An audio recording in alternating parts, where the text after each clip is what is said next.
All right, good morning, everybody, and welcome back to IGTV. Behind me, you see William H. Murray, and we'll pull for, Bill to full screen in just 1 second. He's going to be talking about the six most dangerous, and that's in quotes, and that's from RSA. All right, Bill, go ahead, take it away. If one wants to call attention to a risk, RSA is a great place to do it. All of the people who can do something about it, from the operators to the policymakers, are there. The issue is how you make your signal stand out in such a noisy place. Hyperbole is often the means of choice. Journalists are attracted to hyperbole like bees to honey. A very popular panel at RSA produced a report titled "The Six Most Dangerous" for 2012. What to call them? SC Magazine called them threats. Of course, 2011 was the year of the threat, the year in which everything was a threat. Won't do for 2012. Newsbites call them attacks. They're clearly not attacks. Perhaps they're just dangers. Now, my regular viewers know that improper lists push my Jesuitical buttons. The improper use of threat, attack, vulnerability, and risk pushes my risk assessment buttons. And any list of the most dangerous triggers my BS alarm. This headline just makes my teeth itch so badly that it's hard for me to get beyond it. However, Alan Paller, the senior editor of Newsbites, called them attack vectors. Not satisfying. He cautions me not to get so caught up in whether or not they are a list, or what to call the list, that I miss their significance. That is, their danger. With just about everyone else, he really liked the session. He commends the collection to you and the SC Magazine report of them also. After all, I wasn't there, did not hear the arguments, and am reacting to the news reports. So I'll try to substitute some analysis for my prejudice, and perhaps we can all learn something.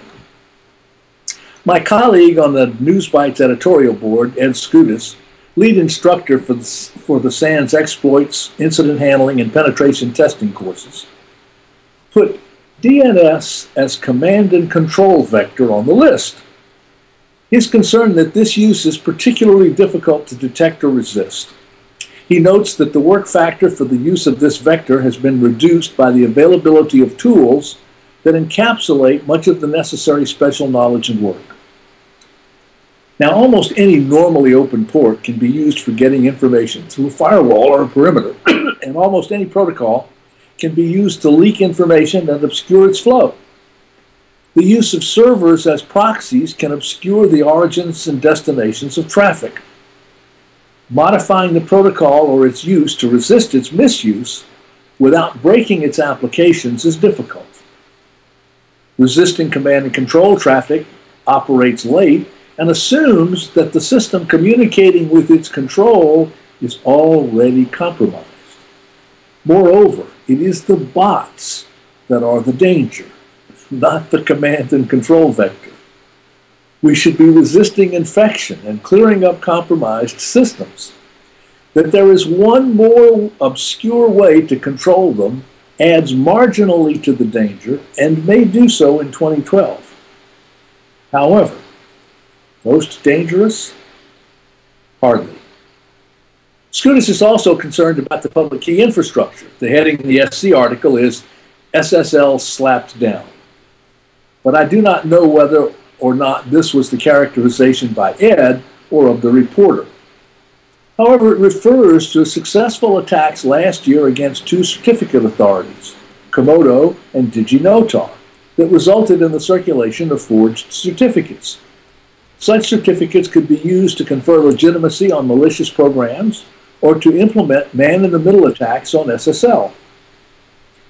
The response to this, DigiNotar going out of business, and large numbers of certificates being revoked, exposed several weaknesses in how the PKI has evolved. First, it is the software vendors, operating systems and browsers, that vouch for the certificate authorities. They do this by deciding to include that authority's root certificates among those that their products will honor. That worked fairly well when we could count the number of root certificate authorities on our fingers. However, the number of such authorities has now grown to roughly 600, some of which are creations of nation states, and some of those are rogue states. The sheer number of these authorities puts the trust model, the decision to trust and untrust authorities, at risk. The number makes it impossible for the vendors to know about the policies and reliability of these authorities, and almost guarantees that some of them will have weak security or even go rogue. Second is the response to bad certificates. To delete certificate authorities altogether, or place some certificates in a revocation list in the operating systems and browsers. Scutis points out that this simply does not scale very well. Third, Scutis points out that some of this is reliable on a compromised machine, that none of this is reliable on a compromised machine. Malicious code could fake certificates or even simply disable the checking altogether. Of course, compromised machines are unreliable for any purpose. This is simply one more way they may be unreliable. Finally, there's the software vendors. Their role is ad hoc rather than contractual. They play it, so far very well, out of good intentions, but with no obligation to succeed or even to play the role. On the other hand, enterprises are relying upon them to manage root certificates and are not doing it themselves. These vulnerabilities are to some extent fundamental, partly implementation-induced, partly operational. To the extent that they're fundamental, they are permanent limitations on our trust in the mechanisms. We will have to address them with out-of-band compensating controls. To the extent that they are implementation-induced or operational, we will address them. In any case, they are serious. But the question at hand is, are they among the 6 most dangerous things that confront us in 2012? Last of Scutis' list of top 3 is mobile malware as a network infection vector. This one's pretty straightforward. Mobile devices are proliferating. Many are user-owned and managed, are attached to the enterprise network, are acquiring software from potentially hostile sources, and may be compromised by that software. Any compromised device attached to the enterprise network may leak enterprise data and may contaminate other devices on the network. However, is this, as Scutis is quoted as saying, a significant risk to enterprise networks, much less one of the 6 most dangerous? One might well argue that most enterprise networks are already compromised, and that they were compromised by more conventional vectors that are still in use. Even to the extent that our risk is a function of having no compromised devices attached, these devices cannot even move the risk needle. Moreover, we cannot achieve data security by resisting the technology. Johannes Ulrich noted that hacktivism, politically motivated hacking in the form of anonymous, lulsec, and anti-security and others. Yes, I have a button pushed by the unprofessional and cutesy use of terms like hacktivism. He asserts that they take advantage of basic mistakes and that some simple things will significantly improve your security. While worthy of note, and while they made this list, I do not think that even he really believes that this is one of the most dangerous. Ulrich is also concerned about SCADA at home.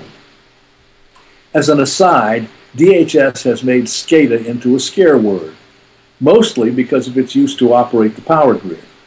Concurrent misoperation of a limited number of controls might be enough to cause a cascading failure in the grid. Interference with the operator's attempts to remediate failures might result not just in transient failures, but in permanent damage. DHS is flogging this risk before the Congress as an excuse to expand its police powers. Not its powers over the grid, but over the public networks. Ulrich points out that the use of such controls within the home is exploding and that they lack security controls. He warns that war driving, there goes that button again, might be used for target identification, and hacks might include unlocking the door and turning off the alarm system. I absolutely guarantee at least one such report in 2012. But most dangerous? I think not. Cloud security was also put on the list by Ulrich. SC quotes him as characterizing it as a threat. I think that it would be more fair to characterize his concern as increased use of cloud services with inappropriate.